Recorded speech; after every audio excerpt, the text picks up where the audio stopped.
কলকাতায় বহুতলে আগুন, প্রিন্স আনোয়ার শাহ রোডের গেস্ট হাউসে আগুন লাগে, রুফটপে পুড়ে ছাই অস্থায়ী নির্মাণ। ঘটনাস্থলে দমকলের 5টি ইঞ্জিন আগুন নেভানোর চেষ্টা করছে, কালো ধোঁয়ায় ঢেকে যায় এলাকা। দমকলের চেষ্টায় আগুন আপাতত নিয়ন্ত্রণে এসেছে বলেই জানা যাচ্ছে। দাউ দাউ করে আগুন জ্বলতে শুরু করে, দুপুর 1টা নাগাদ আগুন লাগে।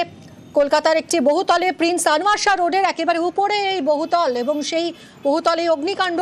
পরিস্থিতি নিয়ন্ত্রণে ঘটনাস্থলে দমকলের 5টা ইঞ্জিন, খালি করে দেওয়া হয় বহুতল। কালো ধোঁয়ায় ঢেকেছে এলাকা।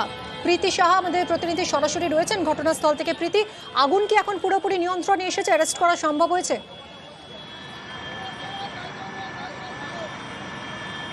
ঠিক তুমি যেমনটা বলছিলে যে 1 ঘন্টা আগে এই যে আনোয়ার শাহ রোডের উপরে বিল্ডিং, 3তলা বিল্ডিং, এবং সেখানে তার 3তলা বিল্ডিং এর উপরে যে অস্থায়ী স্ট্রাকচার সেখানে আগুন লাগে, এবং 1 ঘন্টার মধ্যে যে ফায়ার অ্যারেস্ট তা করা সম্ভব হয়েছে।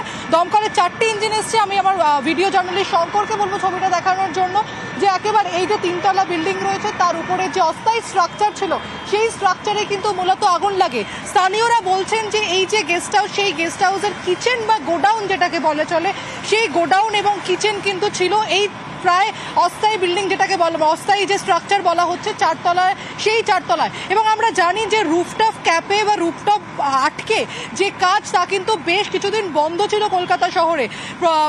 বড়বাজারে ঘটনা যে ঘটে 29 তারিখ, সেই ঘটনার পর থেকে কিন্তু বন্ধ ছিল। পরবর্তীতে মেয়র ফিরহাদ হাকিম তিনি পারমিশন দেন, তিনি নির্দেশ দেন, এবং শর্ত সাপেক্ষে বেশ কিছু রুফটপ চালু হয়ে যায়। তবে যে শর্ত সাপেক্ষে চালু হয়ে যায় সেখানে কিন্তু বলা ছিল যে অগ্নি নির্বাপক যন্ত্র কিন্তু থাকতে হবে। এখনো পর্যন্ত ভিতরের কি স্ট্রাকচার ছিল, ঠিক কি থেকে আগুন লেগেছে এবং আগুন সম্প্রসারণ কি করে হয়, সে সমস্ত বিষয় কিন্তু জানা যায়নি। তবে ঘটনাস্থলে 4টি ইঞ্জিন এসছে, এবং সেই 4টি ইঞ্জিন আগুন নিয়ন্ত্রণের যে কাজ, সেই নিয়ন্ত্রণের কাজ শুরু করে দিয়েছিল, এবং 1 ঘন্টার মধ্যে যে আগুন, সে আগুন নিয়ন্ত্রণে এসেছে। আপাতত পরিস্থিতি স্বাভাবিক। তবে কুলিং যে প্রসেস, কারণ তুমি জানো একটা বড় আগুন লাগলে ভিতরে যে সমস্ত পকেট ফায়ার থাকে, সে সমস্ত পকেট ফায়ার থেকে আবার আগুন লাগতে পারে। তাই জন্য সে সমস্ত পকেট ফায়ারগুলোকেও একেবারে বুঝিয়ে দেওয়ার চেষ্টা করছে, নিভিয়ে দেওয়ার চেষ্টা করছেন দমকল কর্মীরা। মিমি, প্রীতি, এখনো পর্যন্ত ক্ষয়ক্ষতির পরিমাণ বা কেউ আর ওই বহুতলে আটকে আছেন কিনা সেই বিষয়টাই কি নিশ্চিত করা যাচ্ছে? দেখো, নিশ্চিত করা গেছে ভিতরে কেউ আটকে নেই। যারা ছিলেন, যাদের গেস্ট হাউস, যারা এখানে কাজ করতেন কর্মরত বা ভিতরে যারা থাকতেন, তাদের কিন্তু একে একে বের করে নিয়ে আসা হয়েছে। স্বাভাবিকভাবে সেই যে একটা প্রসেস, হঠাৎ করে আগুন লেগে গেলে যে একটা ট্রমায় চলে যাওয়া, তারা কিন্তু স্বাভাবিকভাবে এই যে অবসাদে রয়েছেন, তারা বেরিয়ে এসেছেন।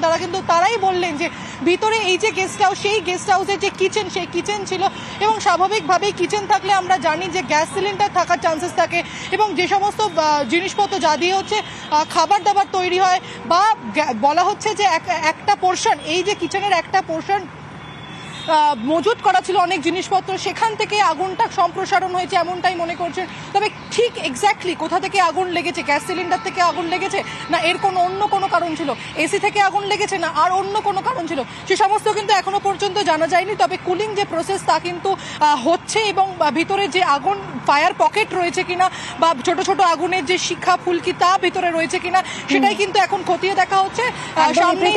অনেক ধন্যবাদ। আমরা এই নিয়ে কথা বলেছিলাম দমকল মন্ত্রী সুজিত বসুর সঙ্গে। শুনুন। রুফটপ নিয়ে তো আপনারা জানেন একটা এসওপি আমাদের হয়েছে, সেখানে বলা হয়েছে যে কি কি থাকতে পারবে, কি কি থাকতে পারবে না। 3 মাস তাদেরকে সময় দেওয়া হয়েছে। যে G+3 একটা বিল্ডিং এর টপে আগুন হয়েছে, এবং কিছুটা এক্সটেনশন ছিল সেখানে, সেটা আমাকে প্রাথমিকভাবে জানিয়েছে। ওখানে আমার যে অফিসার আছে তিনিও বলেছেন যদি কেউ অন্যায়ভাবে কিছু করে থাকে আইনের যা ব্যবস্থা আছে সেটা সেখানে প্রয়োগ করা হবে।